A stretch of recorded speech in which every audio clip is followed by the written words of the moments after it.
जब कभी भी केमिस्ट्री में हम लोग बात करते हैं कि कौन सा चैप्टर ऐसा होता है जो केमिस्ट्री का बेस बना सकता है, either it is organic chemistry या फिर होती है इनऑर्गेनिक केमिस्ट्री। सिंपल सा जवाब होता है केमिकल बॉन्डिंग। ठीक है, केमिकल बॉन्डिंग आपके पास में देखा जाए तो बहुत ही ज्यादा वास्ट चैप्टर होता है, काफी कुछ इसके अंदर रखा हुआ रहता है। अब वो सीधा सीधा आपके ऑर्गेनिक और इनऑर्गेनिक से भी रिलेट करता है और कुछ पार्ट इसका जो आपका फिजिकल केमिस्ट्री होता है उससे भी रिलेट करता है। ठीक है, अब इसमें क्या होगा, अब चैप्टर बहुत बड़ा है और हमारे पास में टाइम कम है, तो ऑब्वियस बात है इतना सारा हम लोग एक बार में नहीं पढ़ सकते हैं। सो फॉर दैट रीजन यहां पर आज का हमारा डे 4 का लेक्चर होने वाला है और इस लेक्चर में हमारे पास में काम की चीज क्या होती है जरा वो ध्यान रख लें। ठीक है, हम लोग को पढ़ने पर अगर आते हैं तो हम लोग को सबसे पहले पढ़ना रहेगा बॉन्डिंग के बारे में। ठीक है, और जब कभी भी आप बात करोगे बॉन्डिंग की तो सिंपल सी बात है, बॉन्डिंग में आपके पास में आयनिक बॉन्ड और कोवेलेंट बॉन्ड का कॉन्सेप्ट आ जाएगा ना। इसके बाद में हम लोगों को पढ़ना पड़ेगा one of the most important rule जो कि होता है आपके पास में फजान रूल।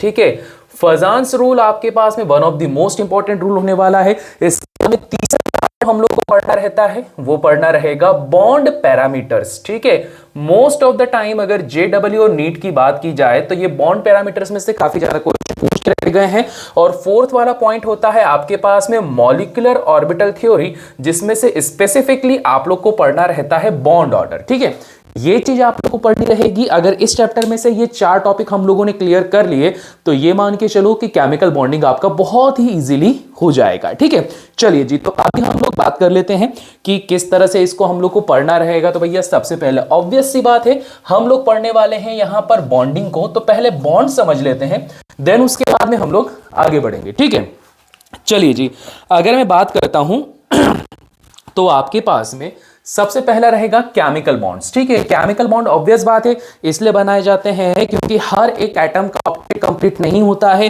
तो एटम अपने आप को स्टेबलाइज करने के लिए या तो इलेक्ट्रॉन को गेन करते हैं या लूज करते हैं या फिर शेयर कर देते हैं। तो इससे क्या बनता है हमारे पास में, इससे बनता है हमारे पास में केमिकल बॉन्ड। ठीक है, तो शुरुआत करते हैं हम लोग सबसे पहले केमिकल बॉन्ड्स से।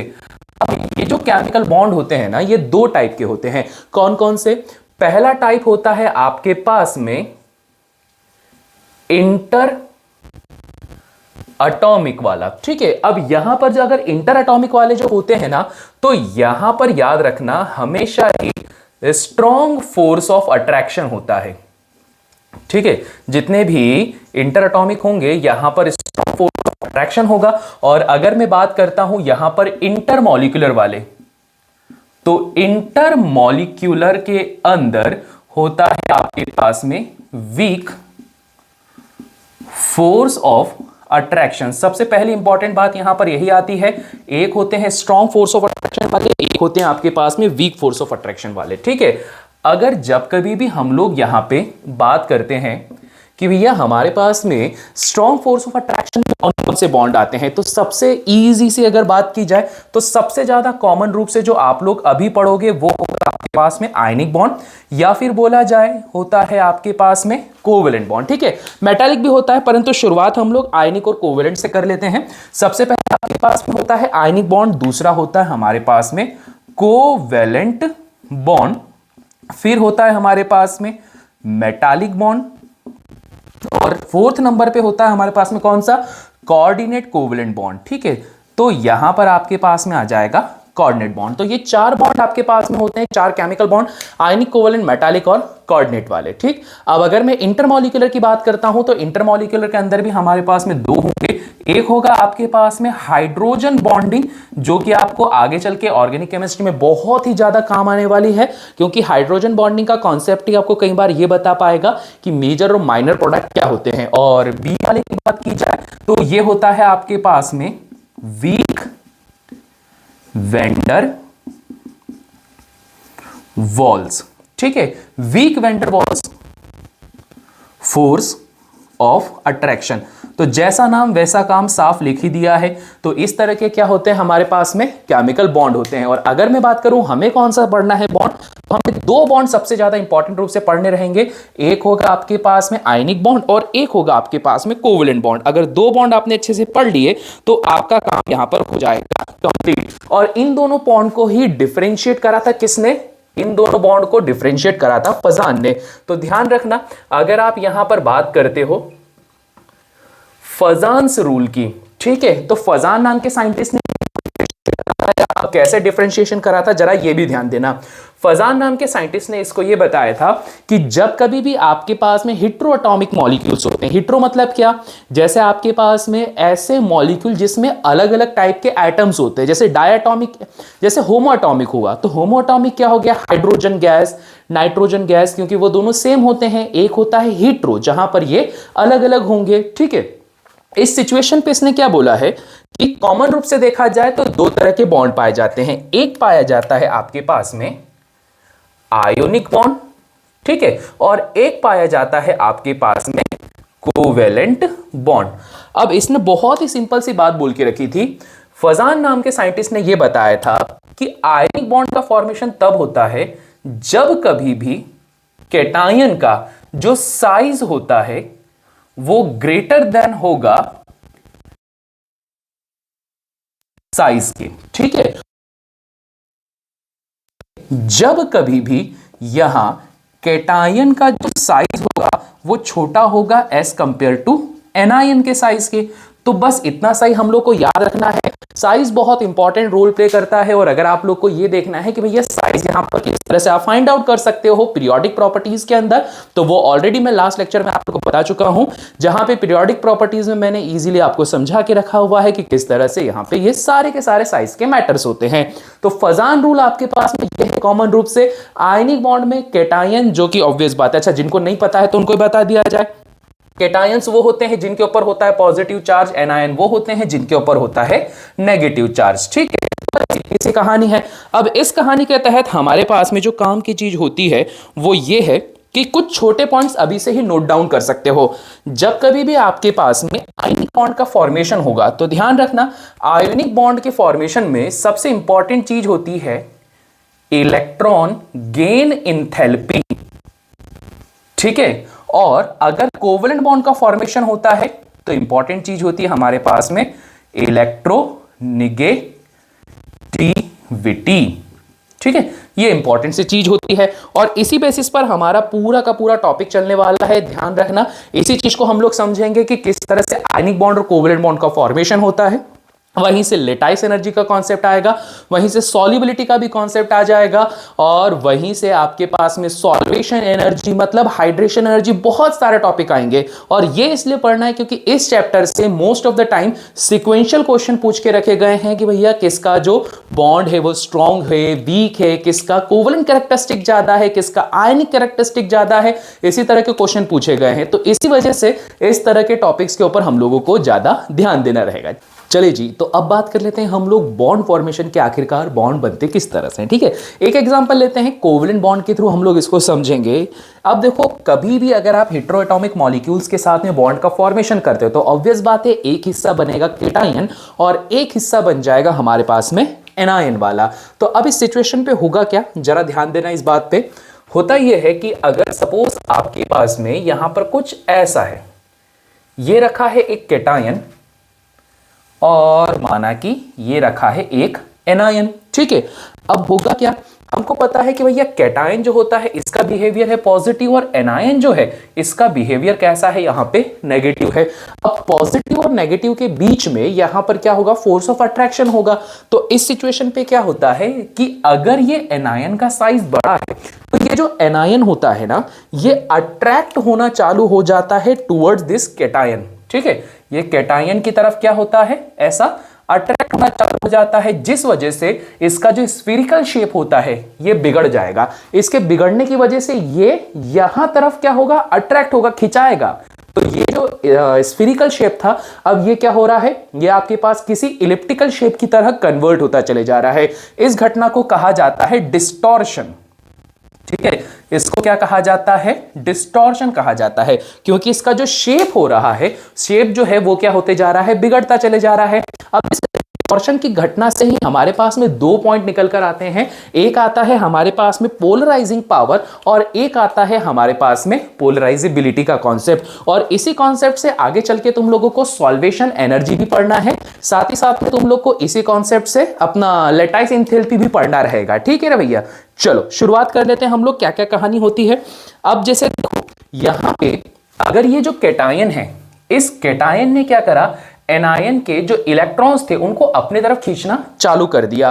तो इस वजह से इसने यहां पे, अच्छा एक और चीज है, यहां से चालू करते क्या बेहतर होगा, डिस्टॉर्शन समझ में आ गया ना। डिस्टॉर्शन का मतलब होता है कि शेप में ये बिगड़ गया। शेप में क्यों बिगड़ा, एक हिस्सा आपके पास में क्या है पॉजिटिव, एक हिस्सा आपके पास में क्या है नेगेटिव। पॉजिटिव और नेगेटिव दो डिफरेंट पोल होने की वजह से यहां पर जो सबसे पहली चीज ऑब्जर्व होगी वो होगी आपके पास में पोलराइजेशन। तो ध्यान रखना, डिस्टॉर्शन की वजह से क्या जनरेट होता है, पोलराइजेशन जनरेट होता है। और ये जो पोलराइजेशन है क्यों जनरेट हुआ, इस कैटायन की वजह से। तो जैसे इस कैटायन की जो पावर होती है इसको कहा जाता है पोलराइजिंग पावर। ठीक है, क्या कहा जाएगा, पोलराइजिंग पावर। और पोलराइजिंग पावर के कंडीशन में जो एनायन होता है, एनायन क्या हुआ, डिस्टॉर हुआ या पोलराइज हुआ। तो इस वजह से एनायन की ये जो कैपेसिटी होती है या जो ये इसकी टेंडेंसी होती है, बोला जाए कि इसकी जो स्पेशलिटी होती है उसको कहा जाता है पोलराइजेबिलिटी। ठीक है, ध्यान रखना क्या कहा जाता है इसको, पोलराइजेबिलिटी कहा जाता है। तो इस तरह से कोवलेंट बॉन्ड का फॉर्मेशन होता है। अब यहीं पर मैं तुमको लैटिस एंथैल्पी का भी कॉन्सेप्ट समझा देता हूं, हाइड्रेशन एनर्जी का भी कॉन्सेप्ट समझा देता हूं। तो देखो हुआ क्या, सपोज आपके पास में HCl रखा गया है। अब HCl क्या है, HCl आयनिक की कोवेलेंट है, सबसे इंपॉर्टेंट बात। तो ध्यान रखना, अधिकतर लोग जो 10th में पढ़ते हैं उनसे पूछो तो वो आयनिक ही बोलेंगे। ठीक है, और साथ ही साथ में कई सारे 12th वाले बच्चों के भी कॉन्सेप्ट क्लियर नहीं होते जब कभी भी उनसे HCl की बात की जाती है। तो ध्यान रखना, HCl क्या होता है, HCl आपके पास में कोवलेंट बॉन्ड होता है। रीजन बहुत सिंपल सा है, अगर मैं रेडियस ऑफ हाइड्रोजन या हाइड्रोजन आयन को कंपेयर करता हूं रेडियस ऑफ क्लोरीन आयन से, तो ऑब्वियस बात है जो नेगेटिव वाला क्लोरीन है उसका साइज बड़ा है एज कंपेयर टू पॉजिटिव वाले हाइड्रोजन के। तो इस वजह से ये कैसा होगा, नेचर में कोवलेंट हो जाएगा। इस सिचुएशन में क्या होगा, तुम्हारे पास में रखा हुआ है HCl। तो मैंने बोला कि भैया यहां पे जरा सा इसकी इंक को थोड़ा सा कम करते हैं, बहुत सारी इंक हो गई थी। जरा सा यहां पे ये रखा है H पॉजिटिव और इसके साथ में क्या रखा हुआ है Cl नेगेटिव। ठीक है, ये दो यहां पर कैटायन और एनायन रखे गए हैं। अब होगा क्या, इन दोनों के बीच में एक फोर्स ऑफ अट्रैक्शन होगा। ठीक है, अब ये फोर्स ऑफ अट्रैक्शन किस तरह से हुआ जरा उसको भी मैं दिखा देता हूं। यहां पर मैं बोलता हूं अरे रे रे कि इनके बीच में एक फोर्स ऑफ अट्रैक्शन हो रहा है। ठीक है, क्यों होगा, क्योंकि ऑब्वियस बात है कि यहां पे electrostatic force of attraction generate होगा। एक कैटायन है एक एनायन है, तो ऑब्वियस बात है ये नहीं है। अब इस सिचुएशन पे मैंने बोला कि ये देखो ये एक फोर्स है इन दोनों के बीच में जो एक दूसरे को हेल्ड करके बैठा है या फिर पकड़ के बैठा हुआ है। तो ये फोर्स क्या कहलाता है, ये फोर्स कहलाता है आपके पास में लैटिस एनर्जी या फिर लैटाइस एनर्जी। ठीक है, ये कहानी हो गई।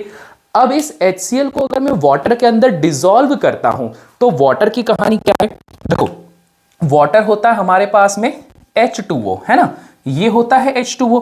अब इस H2O की स्पेशलिटी ये होती है कि यहां पर हाइड्रोजन होगा नेचर में पॉजिटिव, ऑक्सीजन होगा वो नेचर में कैसा हो जाएगा, नेगेटिव। तो होगा क्या, जैसे इस HCl को आपने पानी में डाला तो जो पॉजिटिव वाला हाइड्रोजन है वो ऑक्सीजन के साथ में क्या होगा, अट्रैक्ट होना चालू हो जाएगा, कुछ इस तरह से। ये ऐसा बना देता हूं, यहां पे ये ऐसा और यहां पे ये ऐसा। अब ये किस चीज को सिंबलाइज कर रहा है, ये सिंबलाइज कर रहा है, देखो ऑक्सीजन हाइड्रोजन हाइड्रोजन। ठीक है, ये इसका सिंबलाइजेशन है, oxygen hydrogen hydrogen oxygen hydrogen and hydrogen वाला। और क्लोरीन के साथ में क्या होगा, ये पत्ती की डिजाइन जस्ट इसकी उल्टी हो जाएगी। जस्ट उल्टी हो जाएगी मतलब क्या होगा, ऐसा, फिर आपके पास में आएगा यहां पे ये ऐसा। ठीक है, और यहां पर यार जगह कम पड़ गई, मेरे को थोड़ा सा इसको मिटा दें ताकि आपके पास में जो डिजाइन होगी वो ज्यादा अच्छी लगनी चाहिए। ये ऐसा ऐसा और ये ऐसा। ठीक है, ये कहानी चल रही है हमारे पास में। तो ये हुआ हाइड्रोजन हाइड्रोजन ऑक्सीजन, फिर हुआ हमारे hydrogen hydrogen oxygen, hydrogen hydrogen, और ये हो जाएगा हमारे पास में ऑक्सीजन। ठीक है, यहां पे अब आपके पास क्या आ जाएगा, आपके पास आ जाएगा यहां पे लेटाइस एनर्जी या फिर लैटिस इंथैल्पी। अब देखो यहां इसके बीच में और इसके बीच में भी एक फोर्स ऑफ अट्रैक्शन लगना चाहिए, तो यहां वाटर के मॉलिक्यूल और इस आयंस के बीच में जो फोर्स ऑफ अट्रैक्शन होगा, इस फोर्स ऑफ अट्रैक्शन को हम क्या नाम देते हैं? इस फोर्स ऑफ अट्रैक्शन को हम लोग यहां पर नाम देते हैं हाइड्रेशन एनर्जी। ठीक है, इसको क्या कहा जाता है? इसको कहा जाता है हाइड्रेशन एनर्जी। ये वाली कहानी आपके पास में होगी, तो समझ में आ गई बात। और अगर पानी की हाइड्रेशन एनर्जी ज्यादा है तो ये क्या करेगा? इसको सेपरेट कर देगा, इसको तोड़ देगा। तो अब आपके पास में बहुत सिंपल सा इससे एक रिजल्ट निकल कर आएगा, और रिजल्ट यहां पर यह निकल कर आएगा कि जब कभी भी हाइड्रेशन एनर्जी या हाइड्रेशन इंथैल्पी ज्यादा हो गई लेटाइस इंथैल्पी से, ठीक है, तो इस सिचुएशन में जो आपका सब्सटेंस होगा वो क्या हो जाएगा? सॉल्यूबल हो जाएगा। ठीक है, केस नंबर 1। अब केस नंबर 2 की बात कर लेता हूं। जस्ट इसका अपोजिट अगर मैं बात करता हूं कि जब कभी भी ऐसी सिचुएशन आए कि हाइड्रेशन एनर्जी की वैल्यू लेटाइस एनर्जी से आपके पास में कम हो जाए, तो इस सिचुएशन पे ये क्या होगा? आपके पास में इनसॉल्युबल। और केस नंबर 3 जो आपके पास में निकल कर आता है, जिसके अंदर आपके पास में यह कहा जाता है कि जब कभी भी हाइड्रेशन एनर्जी अगर बराबर हो जाती है लेटाइस एनर्जी के, तो इस सिचुएशन पे जो सब्सटेंस होगा वो क्या होगा? पार्शियली सॉल्युबल हो जाएगा। तो बस इतनी सी घटना है। तो ये आपके पास में सबसे इंपॉर्टेंट चीज होती है regarding your ionic and covalent bond. तो इस तरह से ये कॉन्सेप्ट आपके पास में निकल कर आता है। ठीक है, अब इस सिचुएशन से ही क्या होगा? ऑब्वियस बात है कि अगर आपने हाइड्रेशन एनर्जी और इसका कॉन्सेप्ट देख लिया है, तो इस सिचुएशन पे आपको यह समझ में आ गया, पानी था तो पानी की वजह से हाइड्रो वर्ड आ रहा है, वहां से हाइड्रेशन एनर्जी निकलकर आ रही है। ठीक है, और इसी तरह से अगर आप चाहो तो एक कॉन्सेप्ट यहां पे और भी जोड़ सकते हो। ठीक है, वो क्या हो जाएगा आपके पास में? वो हो जाएगा सॉल्युबिलिटी का कॉन्सेप्ट। अगर आप जैसे हाइड्रेशन एनर्जी की बात करते हो तो हाइड्रेशन एनर्जी को सॉल्वेशन एनर्जी से भी जोड़ सकते हो कि अगर सॉल्वेशन एनर्जी ज्यादा हुई और लेटाइस एनर्जी कम हुई तो वो डिसॉल्व हो जाएगा। अगर आपके पास में सॉल्वेशन एनर्जी कम हुई और लेटाइस एनर्जी ज्यादा हुई तो ऑब्वियस बात है वो डिसॉल्व नहीं होगा। तो इस तरह से आपके पास में आयनिक बॉन्ड कोवेलेंट बॉन्ड में लेटाइस एनर्जी का कॉन्सेप्ट होता है। अब हम लोग को यहां पर एक और चीज काम की आती है। वैसे इसमें से क्वेश्चन बहुत कम पूछे जाते हैं, पर कभी आ गए तो आ गए, तो इस वजह से यहां पे मैं इसको लिखवा देता हूं। ठीक है, ये आपके पास में रहता है फॉर्मल चार्ज।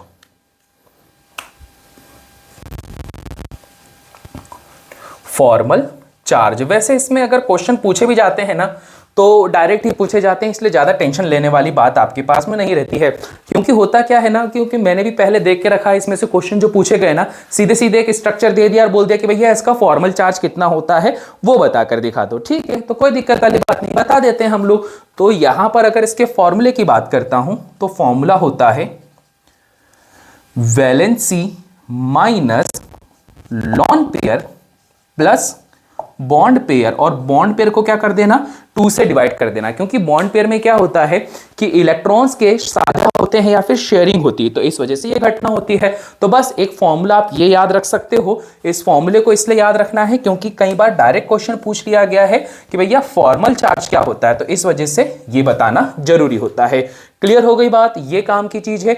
चले जी, तो यहां पर अब आप लोग ध्यान रखो कि बॉन्ड पैरामीटर्स पढ़ने हैं। 4 टाइप के बॉन्ड पैरामीटर होते हैं, बॉन्ड लेंथ, इसके अलावा बॉन्ड एंगल, बॉन्ड ऑर्डर, और लास्ट में होता है बॉन्ड इंथैल्पी या फिर एनर्जी। ठीक है, सबसे पहले बॉन्ड लेंथ की बात करें तो भैया बहुत ही ज्यादा आसान है। भैया कोई सा भी कोवेलेंट बॉन्ड बना लो, आयनिक बॉन्ड बना लो, जो बॉन्ड बनाना है बना लो, पर बॉन्ड बनाते टाइम पर क्या होगा, जो बॉन्ड्स के बीच की डिस्टेंस होगी, सपोज आपके पास में कोई ए है, ठीक है, और यहां पे इसको बी ने क्या कर दिया है, यहां पे ओवरलैप कर दिया।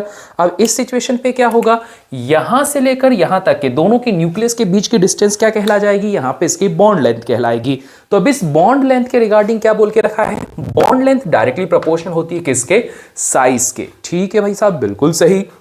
आपके पास में जितनी ज्यादा बॉन्ड लेंथ होगी उतना ही ज्यादा साइज बढ़ता चले जाएगा। इनवर्सली प्रोपोर्शनल होता है इलेक्ट्रो नेगेटिविटी की, और सही भी है। अगर किसी की इलेक्ट्रोनेगेटिविटी ज्यादा है तो वो ज्यादा पास अपने केटायन को खींच कर रखेगा, जिस वजह से क्या होगा, बॉन्ड लेंथ हो जाएगी छोटी।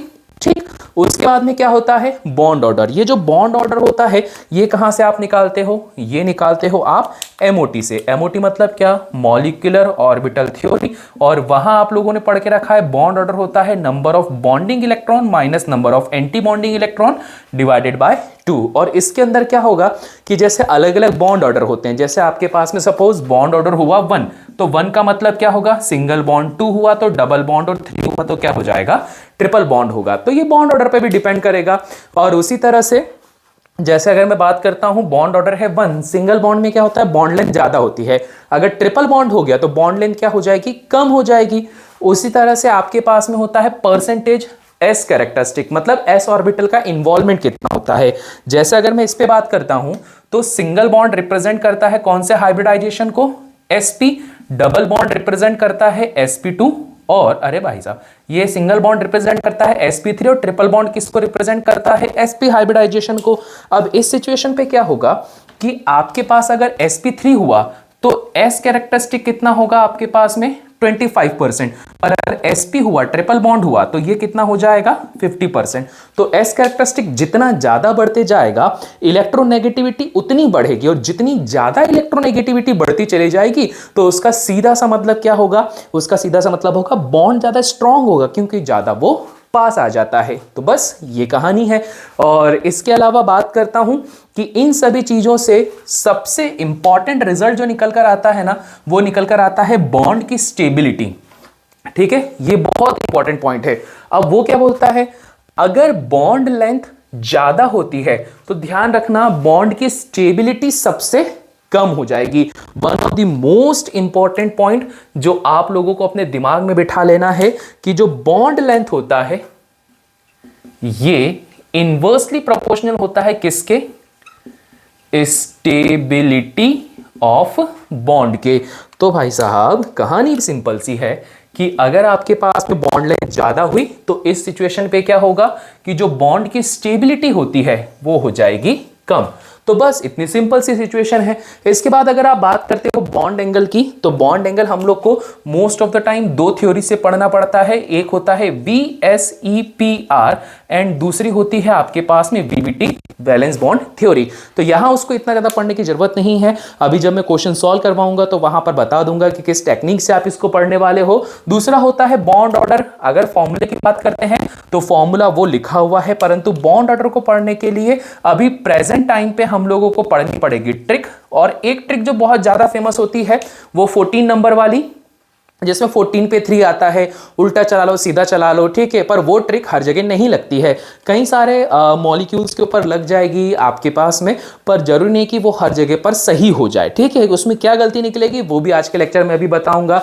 लास्ट में होता है बॉन्ड एंथैल्पी और बॉन्ड एनर्जी। तो देखो बॉन्ड एंथैल्पी या बॉन्ड एनर्जी डायरेक्टली प्रोपोर्शनल होता है इलेक्ट्रोनेगेटिविटी में डिफरेंस के। डिफरेंस जितना ज्यादा होगा बॉन्ड एंथैल्पी उतनी ज्यादा होती चली जाएगी। साइज के इनवर्सली प्रोपोर्शनल होती है, बिल्कुल सही। साइज जितना छोटा होगा उनके बीच अट्रैक्शन ज्यादा होगा तो एनर्जी भी उतनी ज्यादा होती चली जाएगी। नंबर ऑफ लोन पेयर, भैया नंबर ऑफ लोन पेयर जितने कम होंगे तो रिपल्शन उतना ही कम होगा। कौन सी थ्योरी, VSEPR थ्योरी। तो रिपल्शन कम होगा तो स्टेबिलिटी बढ़ती चली जाएगी। इसी वजह से बॉन्ड एनर्जी के बारे में बात किया गया। तो बॉन्ड लेंथ जहां पर इनवर्सली प्रोपोर्शनल है किसके, स्टेबिलिटी के, वहीं अगर आप बात करोगे बॉन्ड एनर्जी की तो बॉन्ड एनर्जी क्या हो जाएगी रे भैया, बॉन्ड एनर्जी डायरेक्टली प्रोपोर्शनल हो जाएगी किसके, स्टेबिलिटी के। तो ये होता है आपके पास में इंपॉर्टेंट पॉइंट। अब इसको पढ़ने के बाद में अगला टॉपिक हमको पढ़ना रहेगा हाइब्रिडाइजेशन। बहुत छोटा सा है, हाइब्रिडाइजेशन, डाइपोल मूवमेंट, और उसके बाद में सीधा सीधा हम लोग आ जाएंगे एमओटी के ऊपर। चलिए जी, तो हम लोग अब बात कर लेते हैं सबसे पहले हाइब्रिडाइजेशन की। तो भैया हाइब्रिडाइजेशन का कॉन्सेप्ट बहुत ही ज्यादा ईजी होता है।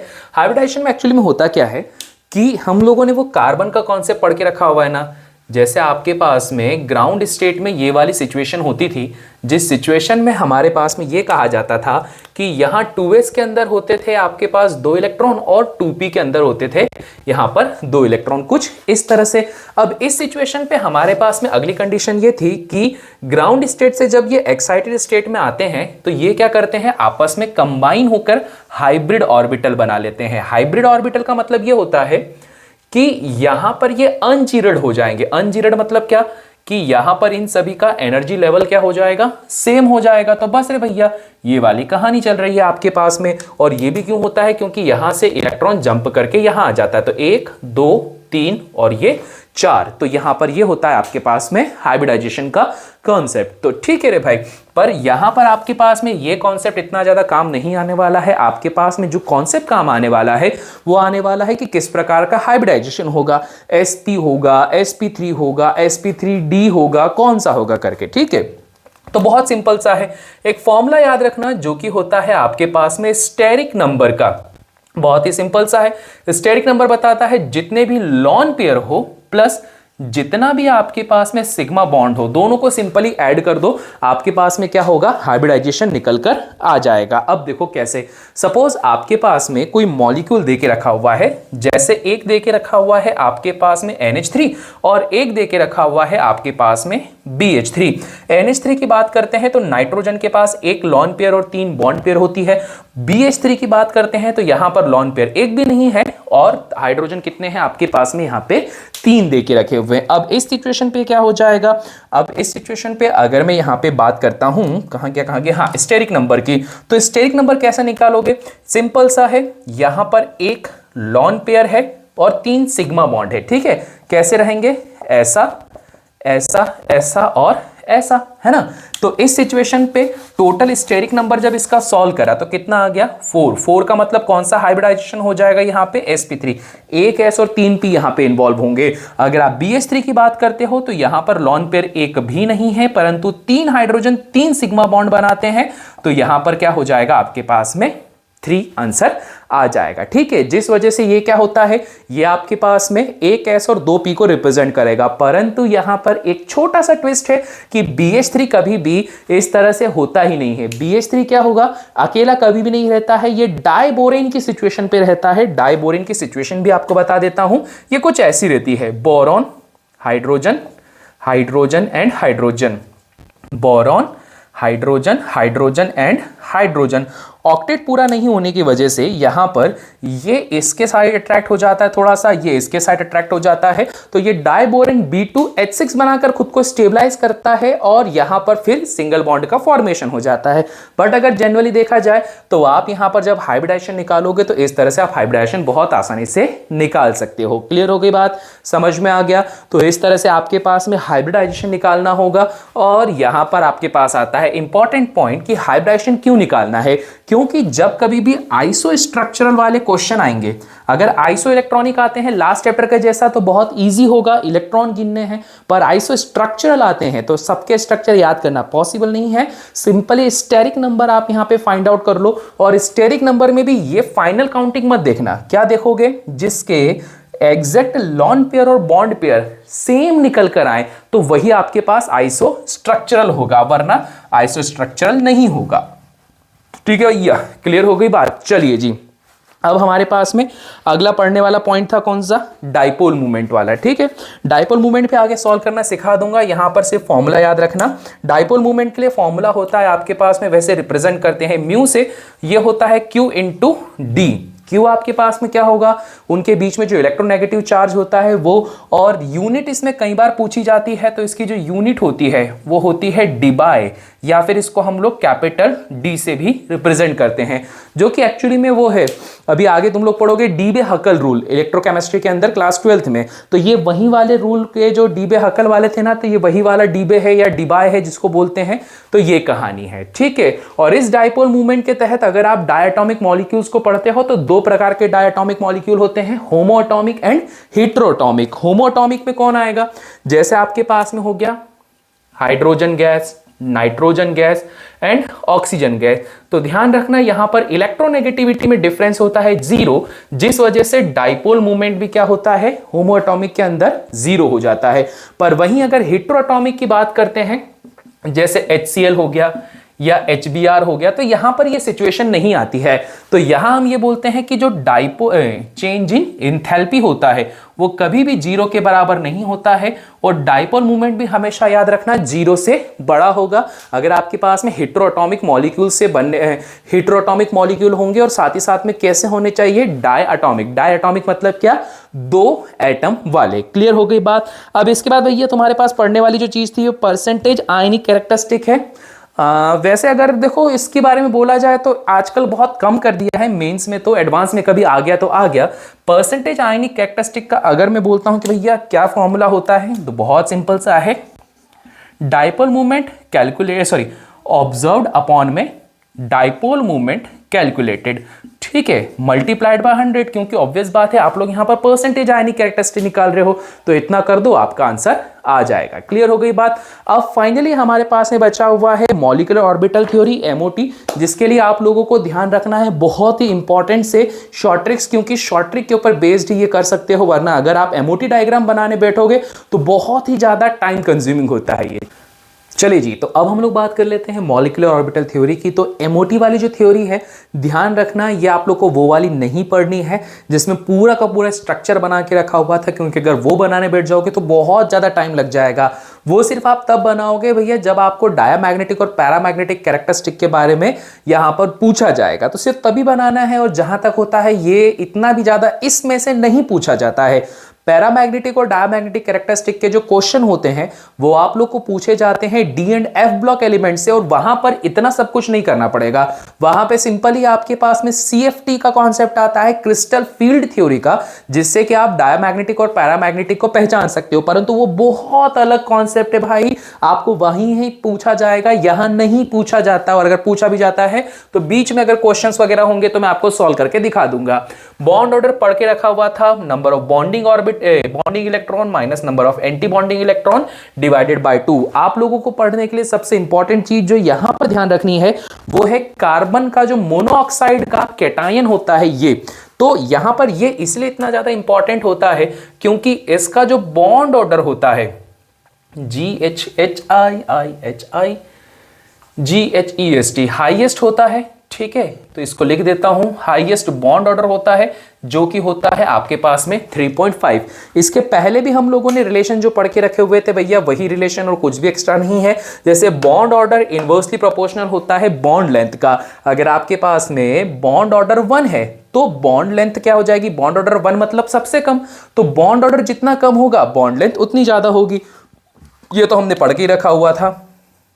सिंगल बॉन्ड की जो बॉन्ड लेंथ है सबसे ज्यादा होती है, डबल बॉन्ड की उससे कम, और सबसे कम किसकी होती है, ट्रिपल बॉन्ड की। तो भैया ट्रिपल बॉन्ड पे बॉन्ड ऑर्डर है 3, तो बॉन्ड लेंथ है सबसे कम, और उसी तरह से ये चलता चले जाएगा। बॉन्ड लेंथ जितनी कम होगी जो भी आपके पास में कैटायन और एनायन होंगे वो पास पास ज्यादा होंगे, जितने पास होंगे तो बॉन्ड इंथैल्पी या बॉन्ड एनर्जी उसकी उतनी ही ज्यादा होगी। बॉन्ड एनर्जी जितनी ज्यादा होगी उसको तोड़ने में उतनी ही दिक्कत होगी, इसीलिए उसकी बॉन्ड डिसोसिएशन एनर्जी हाई होगी, साथ ही साथ में वो उतना ही ज्यादा स्टेबल होगा, तो इसलिए वो थर्मल स्टेबिलिटी उसकी भी हाई हो जाएगी। और जितना ज्यादा स्टेबल होगा तो केमिकली उसके साथ रिएक्ट करना उतना ही मुश्किल होगा। So for that reason chemical reactivity इसमें इनवर्सली प्रोपोर्शनल है। तो बस रे भाई इतनी कहानी है।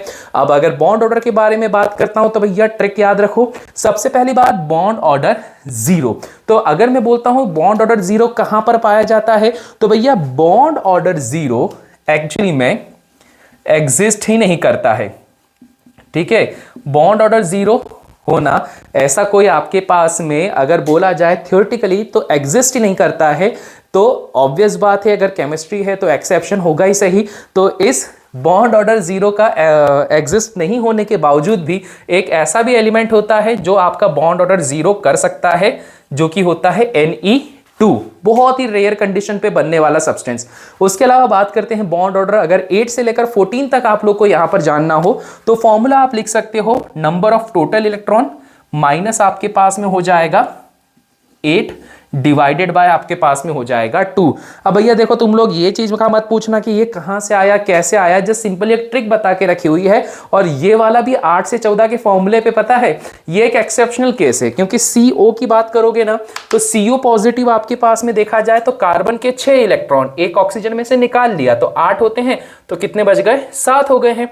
6 और 7, 6 और 7 कितने हो जाएंगे आपके पास 13। तो यहां पर अगर मैं इस टेक्निक से बॉन्ड ऑर्डर निकालता हूं तो इस टेक्निक से क्या हो जाएगा आपके पास में टोटल 13 इलेक्ट्रॉन, 8 इलेक्ट्रॉन माइनस कर दो डिवाइडेड बाय 2, 13 में से 8 गए, कितने बच गए हमारे पास में 5। तो बॉन्ड ऑर्डर कितना आना चाहिए 2.5 आना चाहिए। तो इसी वजह से मैंने यहां पे लिख के रखा हुआ है, क्योंकि ये वाला मॉलिक्यूल आपके पास में एक एक्सेप्शनल केस के तहत यहां आता है, तो इस वजह से इसको यहां पे लिखकर रखा गया है। क्लियर हो गई बात, अभी मैंने समझा भी दिया। बाकियों के ऊपर आप लगा के देख सकते हो, बिल्कुल सही बैठेगा। यहां पर सिर्फ और सिर्फ एक एक्सेप्शनल केस ही बनता है। अगर इलेक्ट्रॉन 15 से 20 के बीच में हो तो फॉर्मूला लगाना 20 - n divided by 2, n again वही टोटल नंबर ऑफ इलेक्ट्रॉन्स जो भी आपके पास में एटम का फॉर्मेशन होते टाइम पे बन जाएंगे। तो बस रे भाई साहब, ये आपके पास में ट्रिक्स एंड टेक्निक्स वगैरह थी जो आप लोगों को केमिकल बॉन्डिंग में काम आने वाली हैं। अब हम लोग सीधे सीधे चलेंगे क्वेश्चन की तरफ और देखेंगे कि यहां पर क्वेश्चन किस तरह से पूछ के रखे गए। सॉल्व कर लेते हैं। थ्योरी हम लोगों ने पढ़ ली है। तो क्वेश्चन नंबर 1 आपके पास में बोलता है arrange the following in increasing order of their covalent character. ठीक है, जहां पर भी ये ऑर्डर वाले क्वेश्चन आ जाते हैं और खास करके ये ऑर्डर बताना और कौन सा वाला बताना है आपको, यहाँ पर ये कोवेलेंट कैरेक्टरिस्टिक्स वाला तो सॉरी ज़्यादा कुछ नहीं करना रहता है, सिंपल सा है। आप लोगों को सिर्फ और सिर्फ कौन सा रूल ध्यान रखना है, आप लोगों को ध्यान रखना है फजान्स रूल, जो हम लोगों ने शुरुआत में बात करके रखी थी। तो जैसे जैसे आपके पास में एनायन का साइज बड़ा हो जाएगा, कैटायन का साइज छोटा होगा, तो उस कंपैरिजन में आप लोगों को साफ क्लियर हो जाएगा कि भैया वो कोवेलेंट कैरेक्टरिस्टिक बढ़ता चले जाएगा। यहाँ पर बात की जाए तो ये देखो, जितने भी ये ब्लू कलर के हाइलाइट्स करके रखे हुए हैं ये सारे के सारे एनायन होने वाले बिकॉज हेलोजन के होते हैं ये। अब इसमें से आयोडीन का साइज सबसे बड़ा होता है और कैटायन सभी में कॉमन है, कैल्शियम ही है। सो फॉर दैट रीजन अगर बोला जाए सही आंसर कौन सा है, तो आप यहाँ पर क्या बोलोगे कि भैया जिस एनायन का साइज सबसे बड़ा है तो ये आपके पास में मैक्सिमम कोवेलेंट कैरेक्टरिस्टिक को शो करेगा और मिनिमम कोवेलेंट कैरेक्टरिस्टिक को कौन शो करेगा, यहाँ पे फ्लोरीन शो कर देगा। और उसी बेसिस पे आप लोग देखो, फ्लोरीन से बड़ा क्लोरीन, क्लोरीन से बड़ा ब्रोमीन, ब्रोमीन से बड़ा आयोडीन। तो इस बेसिस में सही आंसर की अगर मैं बात करता हूं तो सही आंसर कौन सा हो जाएगा, बी वाला, जो कि आपके पास में रहेगा A B C and D. Now question number 2 पर आ जाते हैं।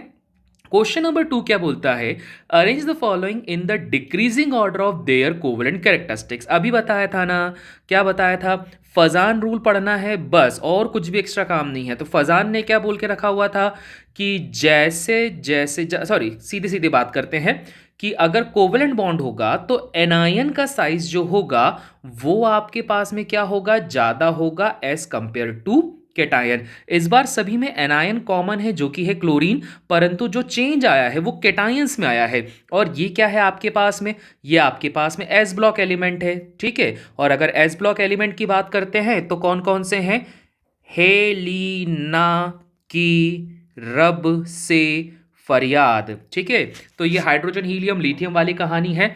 तो इस बेसिस पर अगर देखा जाए तो आपके पास में सबसे छोटा साइज किसका होता है, लिथियम, लिथियम से बड़ा सोडियम, सोडियम से ऊपर गए तो आपके पास में आ जाएगा पोटेशियम, पोटेशियम से ऊपर गए तो आपके पास में क्या आ जाएगा, सीजियम आ जाएगा। ठीक है, तो बस बहुत ही सिंपल सा था। तो देखा जाए तो ए बी सी डी इसमें भी यही आंसर हो जाएगा जो कि होगा आपके पास में सी वाला। और याद रखना डिक्रीजिंग ऑर्डर है तो उसी तरह से आपको इसको बनाना रहता है। नाउ बात कर लेते हैं क्वेश्चन नंबर 3 की, जहां पर क्वेश्चन नंबर 3 आपको बोलता है correct order of increasing intermolecular hydrogen bond strength. Hydrogen bond strength आपको बतानी है इंटरमॉलिक्यूलर आपके पास में इंक्रीजिंग ऑर्डर में क्या होने वाला है। अब देखो यहां पर क्या बोल के रखा है, हाइड्रोजन बॉन्ड का आई थिंक तुम लोग को पता ही है। हाइड्रोजन बॉन्ड की कहानी क्या होती है, जैसे आपके पास में सपोज H2O रखा गया है, हाइड्रोजन ऑक्सीजन हाइड्रोजन। अब यहां पर मौजूद जो ऑक्सीजन होता है इसका बिहेवियर होता है नेगेटिव, और उसके कंपैरिजन में जो हाइड्रोजन होता है ना इसका बिहेवियर कैसा होता है आपके पास पॉजिटिव, जिस वजह से यहां पर अपोजिट चार्जेस की वजह से फोर्स ऑफ अट्रैक्शन जनरेट होता है। तो इस सिचुएशन पे आपके पास में हाइड्रोजन बॉन्ड का फॉर्मेशन होता है।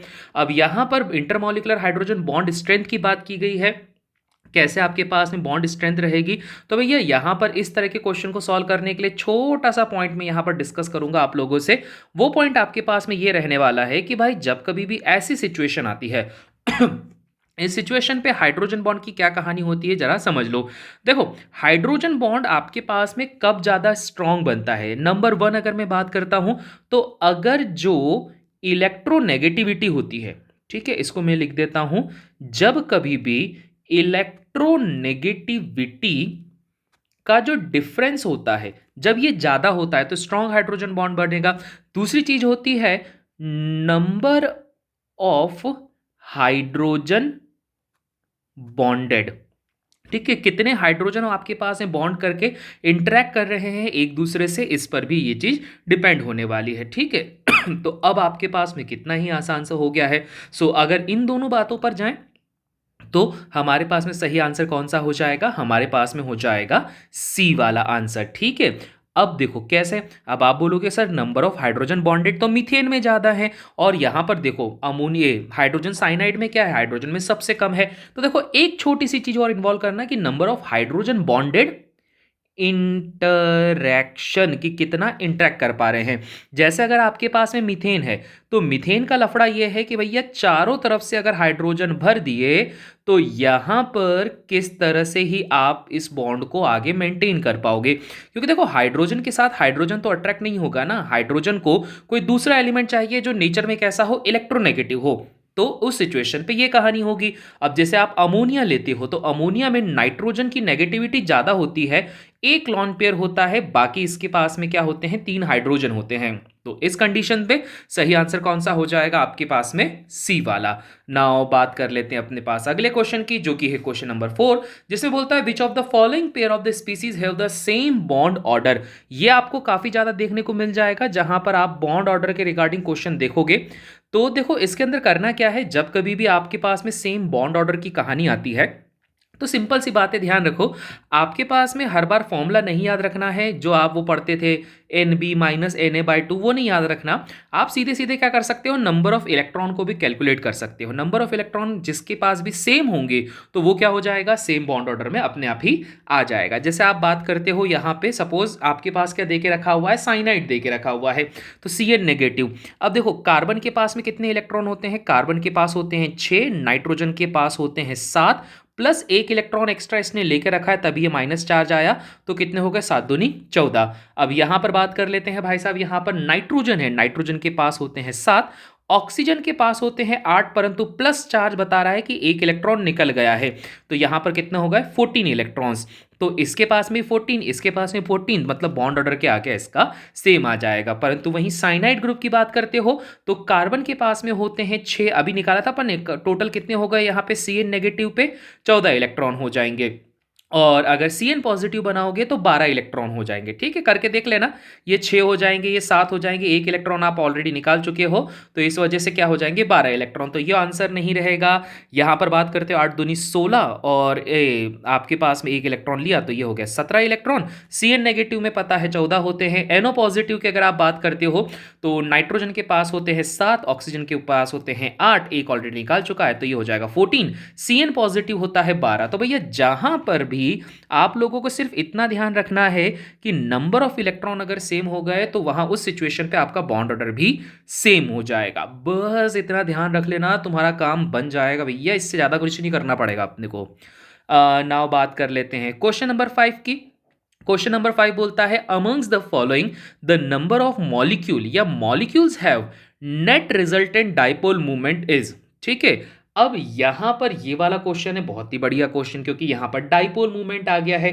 ठीक है, अब यहां पे एक चीज शायद भूल गया, net resultant dipole movement is, हाँ ठीक है ठीक है ठीक है ठीक है। यहां पर क्या होगा कि आपके पास में अलग अलग मॉलिक्यूल दे के रखे हुए, जैसे ये NF3 वगैरह बहुत सारे मॉलिक्यूल दे के रखे हुए हैं, तो आपके पास में क्वेश्चन ये है कि कितने ऐसे मॉलिक्यूल होंगे जिसका कोई नेट रिजल्टेंट डाइपोल मूवमेंट आना चाहिए। ऐसा नहीं होना चाहिए कि डाइपोल मूवमेंट आपके पास में 0 हो जाए। जैसे मैं बात करता हूं यहां पे, तो आपके पास मॉलिक्यूल है BF3, तो बोरॉन के आउटर मोस्ट शेल में होते हैं 3 इलेक्ट्रॉन, तो 3 इलेक्ट्रॉन 3 फ्लोरीन के साथ में कर लेते हैं रिएक्शन, और यहां पर अब क्या हो गया, अगर आप इस स्ट्रक्चर को देखोगे तो यहां पर फ्लोरीन इलेक्ट्रॉन खींच रहा है इधर इधर इधर, सब कुछ बराबर बराबर होने की वजह से डाइपोल मूवमेंट क्या आ जाएगा 0। तो ऐसे मॉलिक्यूल हमको नहीं लेना है जिसमें डाइपोल मूवमेंट क्या हो जाए 0 हो जाए। तो उनको छोड़कर कितने मॉलिक्यूल ऐसे बचे होंगे जिसमें डाइपोल मूवमेंट 0 नहीं होगा। तो बहुत आसान है, ध्यान रखना, जीरो डाइपोल मूवमेंट नहीं होने के लिए सबसे पहली कंडीशन जो हमारे पास में होती है वो होती है कि आपके पास अगर लॉन पेयर प्रेजेंट होंगे तो वहां पे डाइपोल मूवमेंट जीरो होने के चांसेस कम हो जाते हैं। ठीक है, अब जैसे आप बात करते हो डाइपोल मूवमेंट जीरो कहां कहां हो सकता है, एक हो सकता है यहां पे BF3 में, दूसरा हो सकता है BeF2 में, क्योंकि बेरिलियम के आउटर मोस्ट शेल में होते हैं मात्र 2 इलेक्ट्रॉन, इसलिए ये हो जाएगा BeF2। ये वाली कहानी आपके पास में हो जाएगी। ठीक है, तो डाइपोल मूवमेंट जीरो जीरो किस में हो गया, इसमें हो गया भैया, इसमें हो गया।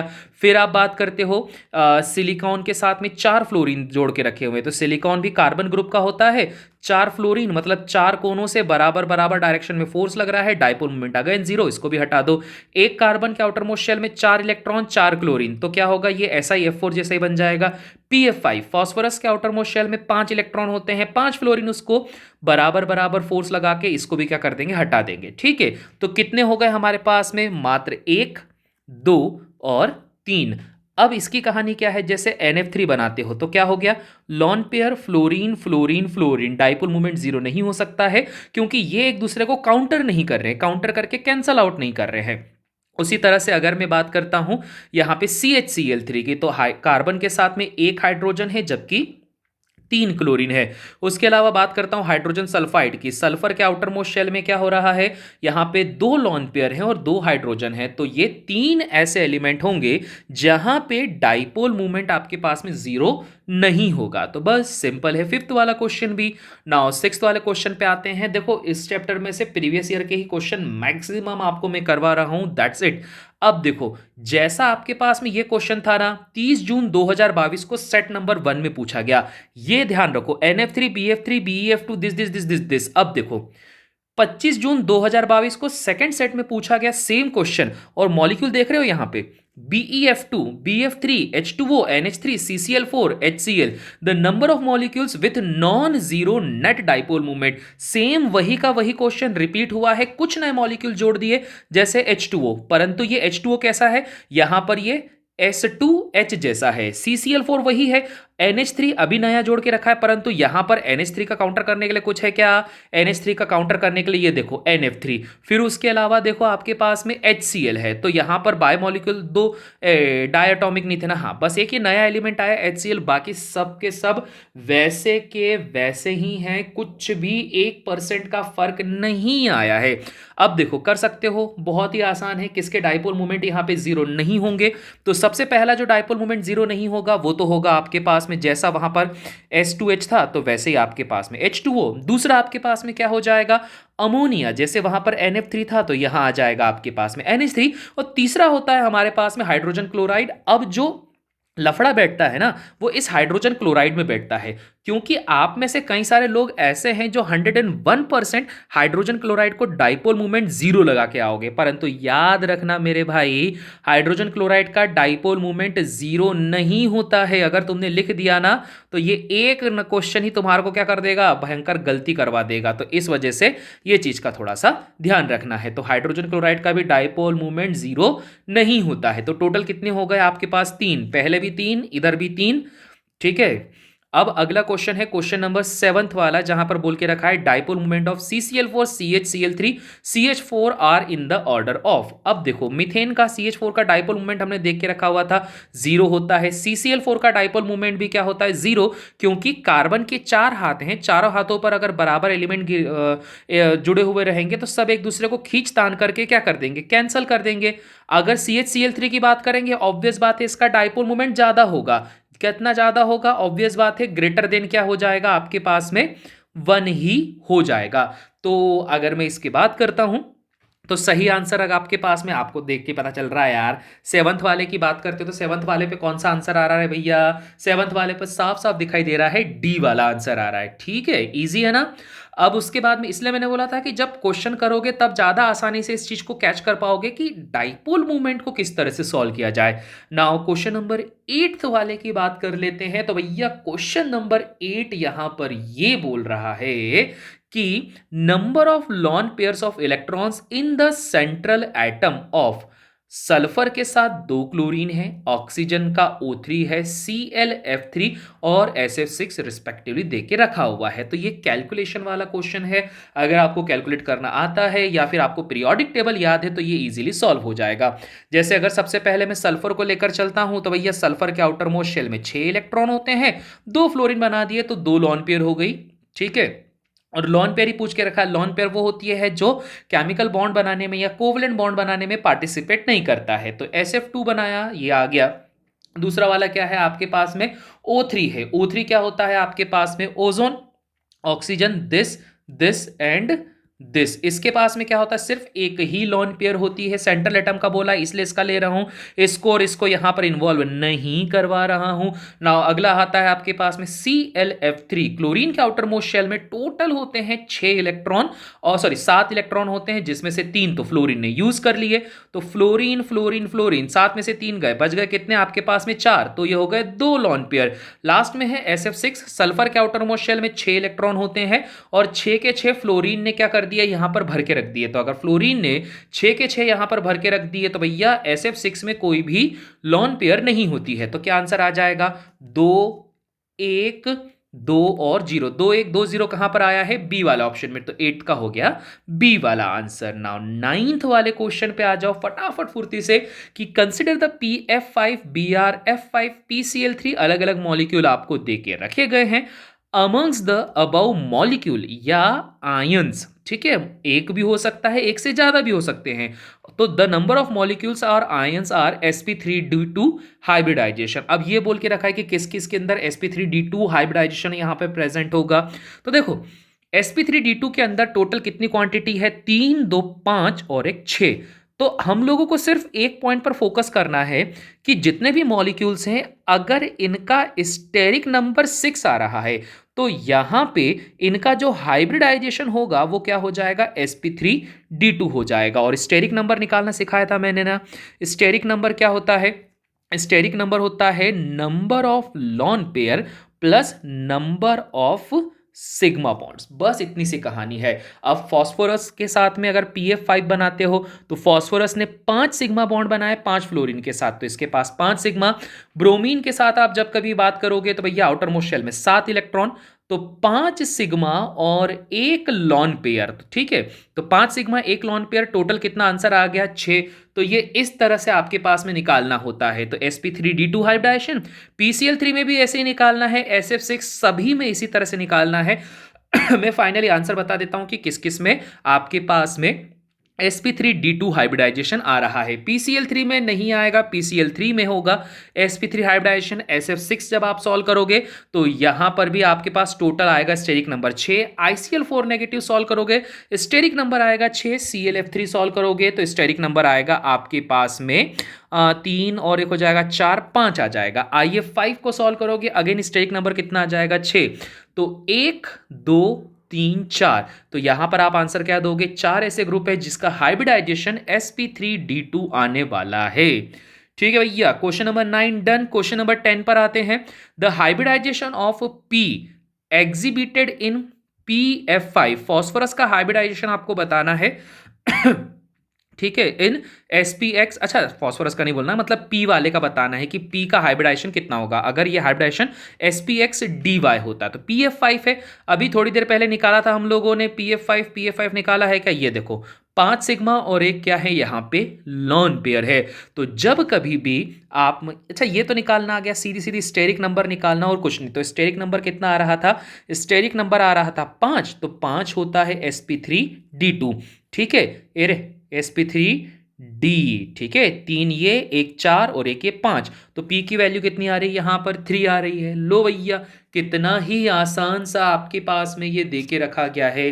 नाउ बात कर लेते हैं क्वेश्चन नंबर 11 की। क्वेश्चन नंबर 11 बोलता है amongst this the number of species with to lawn pairs of electron. कितनों के पास में दो लॉन पेयर होगी? तो भैया यहां पर भी वो पीरियोडिसिटी का रूल आएगा। SF4 है। सल्फर के आउटर मोस्ट शेल में 6 इलेक्ट्रॉन होते हैं, 4 ने बॉन्ड बना लिए, एक लॉन पेयर। जिनॉन की बात करते हो, आउटर मोस्ट शेल में 8 इलेक्ट्रॉन होते हैं, 8 में से 4 ने बॉन्ड बना लिए, दो लॉन पेयर। CF4 एक भी लॉन पेयर नहीं, क्योंकि आउटर मोस्ट शेल में 4 इलेक्ट्रॉन होते हैं। H2O बनाते हो, आउटर मोस्ट शेल में होते हैं यहां पर 6, दो यूज हो गए, दो लॉन पेयर बची हुई है। तो 1, 2 और 3, तीन यहां पर ऐसे एलिमेंट है जिनके पास में दो लॉन पेयर, दो तीन कहां है भैया, मात्र दो ही ऐसे एलिमेंट मॉलिक्यूल्स हैं जिनका जो नंबर ऑफ लॉन पेयर्स है वो कितने आ रहा है, 2 आ रहा है। तो बस इस तरह से तो सॉल्व करना है। ये देखो सारे प्रीवियस ईयर के क्वेश्चन है, कुछ भी ऐसा नहीं है कि भैया मैं कुछ ऐसा मन से बनाकर बता रहा हूं। प्रीवियस ईयर में बहुत सिंपल क्वेश्चन पूछे गए हैं। बार बार बोल रहा हूं, खास करके ये लास्ट जो 2-3 साल की पेपर हो रहे हैं ना, उसमें बहुत इजी इजी क्वेश्चन पूछे जा रहे हैं। तो बिल्कुल तैयार रहो कि क्वेश्चन आपके पास में इजी ही आएगा। आप लोगों को बहुत ज्यादा टेंशन लेकर उसको सॉल्व नहीं करना कि भैया बहुत टफ क्वेश्चन आ रहा है, ये तो हम कैसे कर लेंगे, ऐसे काम नहीं करना आपने को। ठीक है रे भाई साहब, चलो जी। अब बात कर लेते हैं हम लोग अगले क्वेश्चन की तरफ। क्वेश्चन अगला बोलता है the decreasing order of bond angle in BF3 NH3 PF3 and I3 negative. ठीक है, ये कहानी है। अब इसके अंदर मैंने क्या बता के रखा हुआ था, यहां पर मैंने ऑलरेडी बता के रखा हुआ है कि आप लोग इस तरह के जो बॉन्ड एंगल के क्वेश्चन जब सॉल्व करते हो तो इसको आपको सॉल्व करना है according to the VSEPR theory. अब VSEPR थ्योरी क्या बोलती है? ये बोलता है कि लॉन पेयर में रिपल्शन सबसे ज्यादा होगा, लॉन पेयर और बॉन्ड पेयर में कम होगा, और बॉन्ड पेयर में रिपल्शन सबसे कम हो जाएगा। अब इस रिपल्शन का एक सीधा सा रूल यहां पर यह मान के चलो कि जितनी ज्यादा लॉन पेयर होगी रिपल्शन उतना ज्यादा होगा, तो एंगल भी क्या होगा, उतना ही ज्यादा बढ़ता चला जाएगा। तो इसी कॉन्सेप्ट पे अगर आप इस I3 नेगेटिव को लेकर चलते हो तो होता क्या है, I3 नेगेटिव के साथ में कहानी ये होती है कि जो आयोडीन होता है अपने आउटर मोस्ट शेल में एक इलेक्ट्रॉन और गेन करने की वजह से उसके पास में हो जाते हैं 8 इलेक्ट्रॉन। 8 में से 6 हमने बना दिए इधर नीचे इक्वेटोरियल पोजीशन पे, और 2 आयोडीन बना दिए एक्सियल पोजीशन पे, साथ ही साथ में एक नेगेटिव चार्ज यहां पर आ जाता है। अब इस सिचुएशन में देखो बॉन्ड एंगल कितना जा रहा है भैया, बॉन्ड एंगल जा रहा है 180 डिग्री मैक्सिमम। सबसे ज्यादा लॉन पेयर भी इसी में पाए जा रहे हैं ना, तो लॉन पेयर जिसमें आपके पास सबसे ज्यादा पाए जाएंगे तो बॉन्ड एंगल क्या होगा, उसी का ही सबसे ज्यादा होगा। तो इस हिसाब से देखा जाए तो बी वाला ऑप्शन हटा दो, सी हटा दो, तो ए और डी में से एक ही है।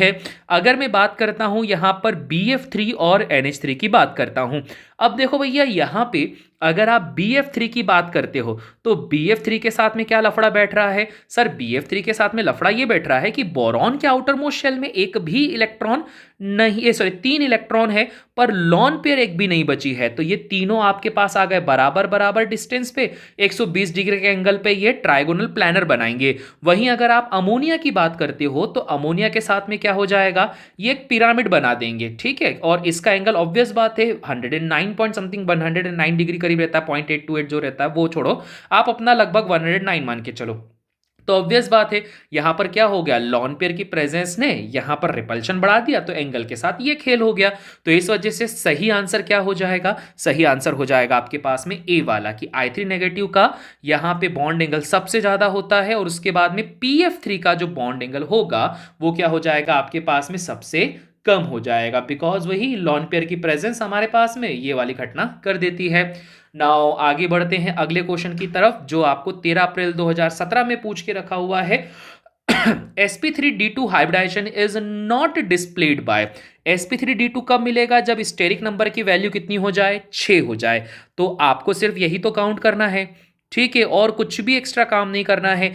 BrF5 बनाते हो तो BrF5 में क्या होता है, 5 फ्लोरीन 5 सिग्मा बॉन्ड बना रहे हैं इस तरह से, और आपके पास में एक बन गई लॉन पेयर। ठीक है, तो बस इस सिचुएशन पे आपको बना दो। ठीक, अरे यार BrF5 है ना, तो 1 2 3 4 ये हो गया 5 6 7, तो यहां पर क्या हो गया, 6 नंबर आ गया। SF6 की बात करते हो तो SF6 में 6 सिग्मा बॉन्ड होते हैं, तो अगेन यहां पर आ जाएगा 6। PF5 की बात करते हो तो यहां पर कितना आएगा, 5 आएगा। क्यों? क्योंकि फास्फोरस के आउटर मोस्ट शेल की बात की जाए तो यहां पर मात्र 5 इलेक्ट्रॉन होते हैं, 5 इलेक्ट्रॉन 5 फ्लोरीन, तो कितने सिग्मा बॉन्ड हो गए, 5 सिग्मा बॉन्ड। स्टेरिक नंबर कितना आ गया, 5 आ गया, तो हाइब्रिडाइजेशन हो जाएगा sp3d। तो सही आंसर कौन सा हो जाएगा आपके पास में, डी वाला। सारा खेल स्टेरिक नंबर के ऊपर बेस्ड है। स्टेरिक नंबर अगर आपको समझ में आता है तो क्वेश्चन बन जाएगा, नहीं आता है तो दिक्कत हो जाएगी, ठीक है रे भैया। नाउ क्वेश्चन नंबर 14 पर आ जाते हैं। क्वेश्चन नंबर 14 बोलता है आपके पास में, according to the molecular orbital theory number of species और ions from the following having identical bond order. Identical bond order यहां पर कितनों के होने वाले हैं, तो अभी तरीका सिखाया था ना, कार्बन और नाइट्रोजन 6, इसके साथ इसके और एक इलेक्ट्रॉन यहां से ले, 7 दूनी 14, इसके पास टोटल 14 इलेक्ट्रॉन है। नाइट्रोजन और ऑक्सीजन की बात करते हैं, 7 दूनी 14 इलेक्ट्रॉन, यहां पर हो जाएंगे 16 इलेक्ट्रॉन। यहां पर आपके पास में हो जाएंगे 8 दूनी 16, एक गया तो 15 इलेक्ट्रॉन। O2 पॉजिटिव की बात करते हैं तो कितना हो जाएगा आपके पास में, 14 इलेक्ट्रॉन। तो जहां जहां इलेक्ट्रॉन सेम होंगे तो वहां वहां पे बॉन्ड ऑर्डर सेम हो जाएंगे। तो ये देखो 1 2 और 3, तो Cn नेगेटिव, NO पॉजिटिव और O2 पॉजिटिव पे क्या होगा आपके पास में, बॉन्ड ऑर्डर सेम हो जाएगा। तो सही आंसर कितना हो जाएगा, 3 ऐसे स्पीसीज हैं जिनके बॉन्ड ऑर्डर कितने आ रहे हैं, 3 आ रहे हैं। नाउ क्वेश्चन नंबर 15 पे बात कर लेते हैं। अमंग द फॉलोइंग स्पीसीज, आपके पास में this the number species showing diamagnetism. अब डायामैग्नेटिज्म की बात क्या होती है भैया, मैंने बोला था मैं जब लेक्चर रहूंगा या क्वेश्चन कराऊंगा तो आपको बता दूंगा। देखो होता क्या है, जो भी कोई ऑर्बिटल हो, चाहे S हो, P हो, D हो, ठीक है, कुछ भी हो, अगर आपके पास में इसके अंदर इलेक्ट्रॉन की पेयर बनी हुई है तो ये क्या कहलाएगा, डायामैग्नेटिक।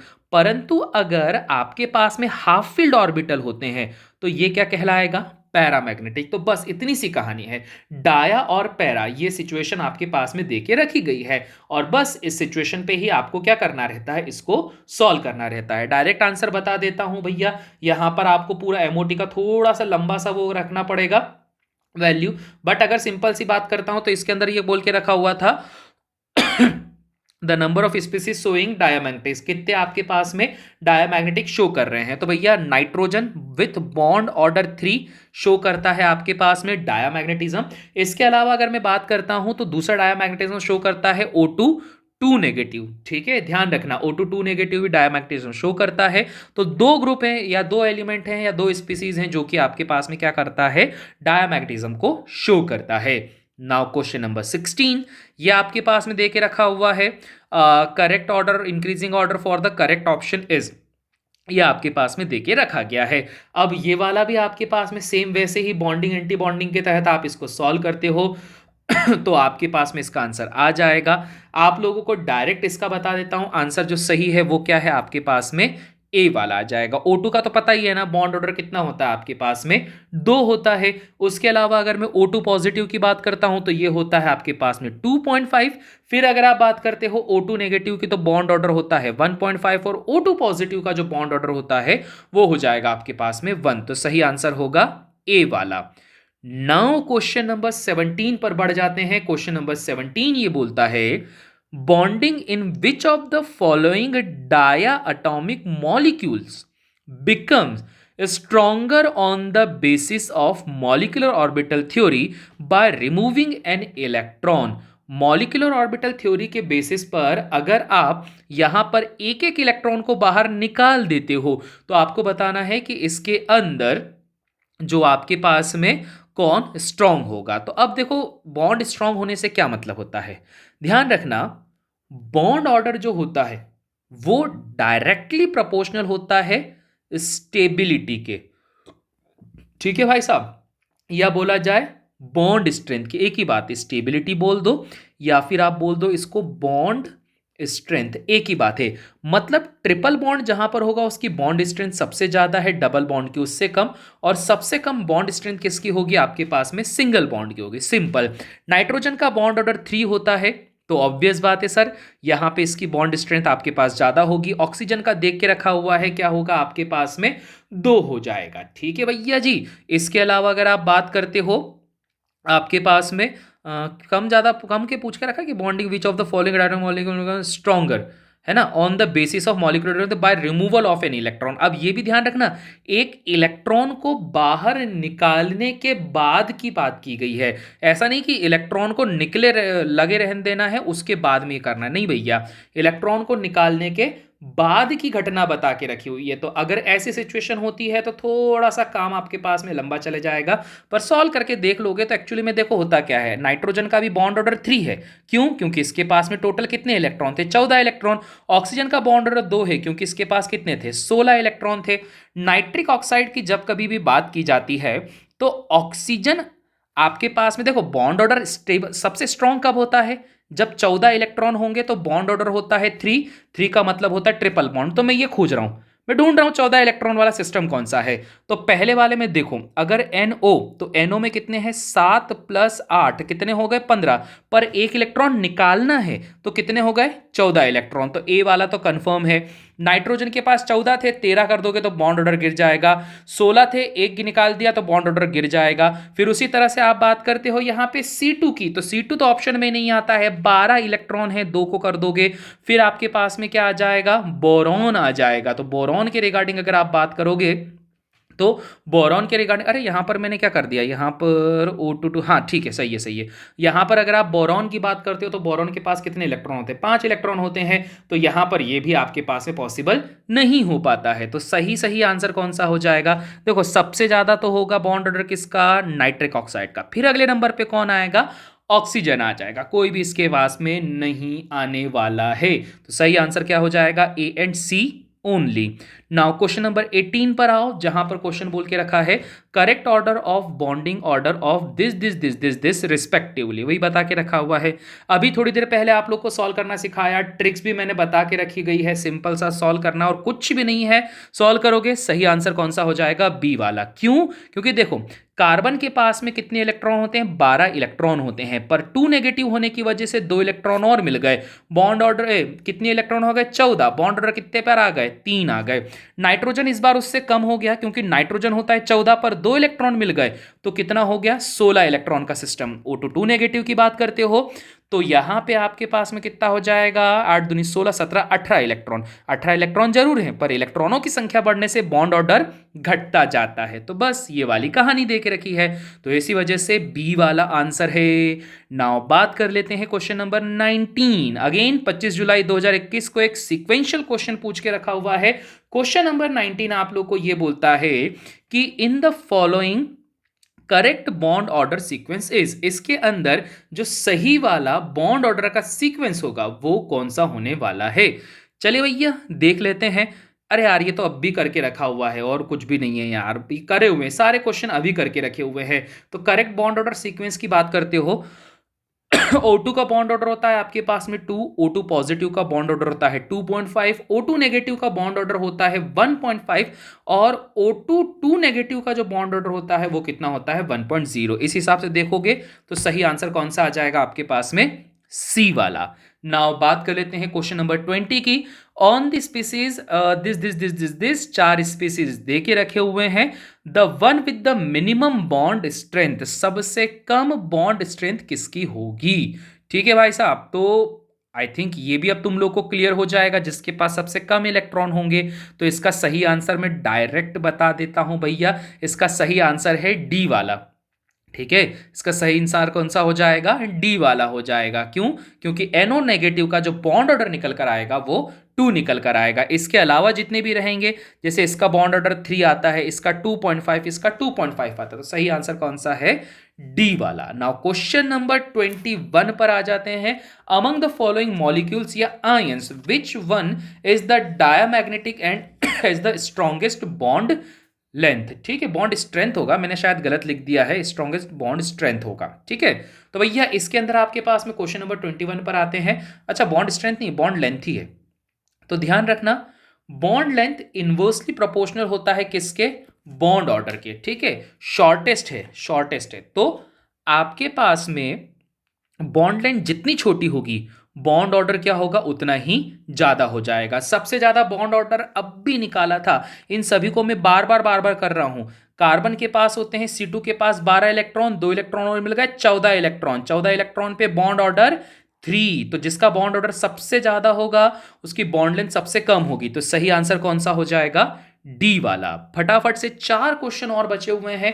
21 के बाद बात कर लेता हूं क्वेश्चन नंबर 22 की। क्वेश्चन नंबर 22 बोलता है the bond order of magnetic characteristics of Cn negative. अगर आपके पास में Cn नेगेटिव है, अच्छा बॉन्ड ऑर्डर निकालना तो देख ही लिया।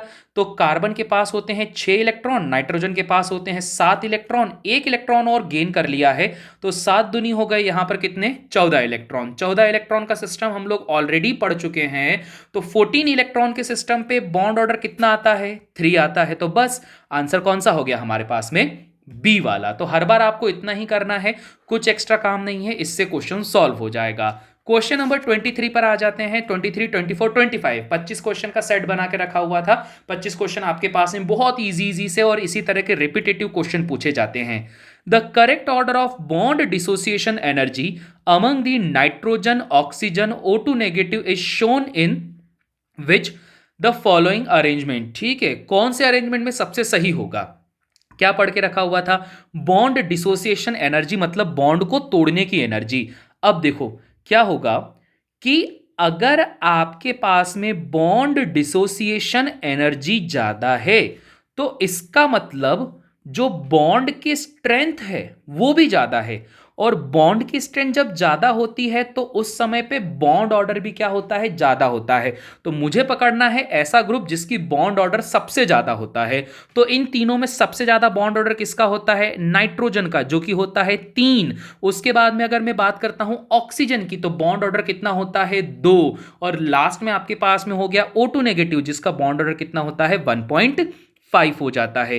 तो इस हिसाब से देखा जाए तो सही आंसर कौन सा होगा? सी वाला, N2O2 and O2 negative. Now बात कर लेते हैं क्वेश्चन नंबर 24 पे। क्वेश्चन नंबर 24 आपके पास में यहां पर यह बोलता है कि which one of the following unpaired electron, किसके पास में अनपेयर्ड इलेक्ट्रॉन यहां पे प्रेजेंट होंगे। तो अगेन टाइम बर्बाद करने वाला क्वेश्चन है। ऐसे क्वेश्चन आप लोग को थोड़े बहुत दिए जाएंगे तो इसके लिए भी रेडी रहना। मैं डायरेक्ट आंसर बता रहा हूं बाद में एक अलग से वीडियो मुझे बनाना है इसके ऊपर बॉन्ड ऑर्डर की ट्रिक बताने के लिए, एक और ट्रिक, क्योंकि यहां पर एक मिथ चलता है कि जिस मिथ में यह बोला जाता है 14 13 12 11 10 15 16 17 18, 3 मानो, 2.5 मानो, 2 मानो, 1.5 मानो, 1 मानो। ठीक है, तो इससे मैक्सिमम क्वेश्चन सॉल्व हो जाते हैं पर कई सारी जगह पर ये दिक्कत दे जाते हैं, तो इसलिए थोड़ा सा इसको आपको सॉल्व करना भी सीखना पड़ता है। तो 115 वाले 115 बोलो 24 वाला जो क्वेश्चन आपके पास में जब आप इसको सॉल्व करोगे तो सही आंसर बता देता हूं, बी वाला O2 नेगेटिव होगा। वो क्या होगा? अनपेयर्ड इलेक्ट्रॉन को कंज्यूम करेगा, सॉरी रखेगा। इसके बाद में क्वेश्चन नंबर 25 है stability of the species Li2 positive, Li negative and Li2 positive. ये आपके पास में देके रखा गया है। अगेन बॉन्ड ऑर्डर का कॉन्सेप्ट है, बॉन्ड ऑर्डर के कॉन्सेप्ट से आपको ये क्लियर हो जाएगा। अगर Li2 पॉजिटिव की बात करते हो तो इसका बॉन्ड ऑर्डर आता है आपके पास में 0.5। Li2 नेगेटिव की बात करते हो तो आपके पास अगेन बॉन्ड ऑर्डर आता है 5। बस Li2 ही है जिसका बॉन्ड ऑर्डर कितना आता है? 1। तो जैसे जैसे आपके पास में बॉन्ड ऑर्डर बढ़ता चले जाएगा स्टेबिलिटी भी क्या होती चली जाएगी? बढ़ती चली जाएगी। तो सबसे ज्यादा स्टेबल कौन सा हो जाएगा आपके पास में? Li2 वाला। तो सही आंसर कौन सा हो जाएगा? बी वाला। और ये हो गया है आपके पास में क्वेश्चन डन। आप लोग को ये समझा दिया गया कि भैया यहाँ पे आपका किस तरह से केमिकल बॉन्डिंग को पढ़ना है। दूसरी चीज ये समझा दी गई कि किस टाइप के आपके पास क्वेश्चंस आएंगे और इस क्वेश्चन को सॉल्व करने के लिए आप किस तरह से ट्रिक्स का यूज करके इस क्वेश्चन को सॉल्व कर सकते हो। ठीक है, तो बस इतनी ही कहानी है हमारे पास में डे 4 केमिकल बॉन्डिंग के लिए। अब हम लोग डे 5 पे पढ़ेंगे S and P block elements. Inorganic chemistry को अगर तुमने अच्छे से पढ़ लिया तो मान के चलो ये अच्छे खासे नंबर दिला देगी, क्योंकि एस ब्लॉक, पी ब्लॉक, आपका पीरियोडिसिटी और आपका केमिकल बॉन्डिंग यही मिलकर आपके 4-5 क्वेश्चन बना देगी। अगर आप 5 क्वेश्चन का एवरेज लेकर चलते हो तो 5 चौक 20 नंबर आ जाएंगे भैया। ठीक है, 100 में से 20 नंबर आप इसी से स्कोर कर सकते हो। ठीक है, चलिए जी, तो बस इसी के साथ में हम लोग करते हैं अब इस लेक्चर का एंड। मिलते हैं आप सभी से नेक्स्ट लेक्चर में, तब तक के लिए सभी को भैया टाटा एंड बाय बाय।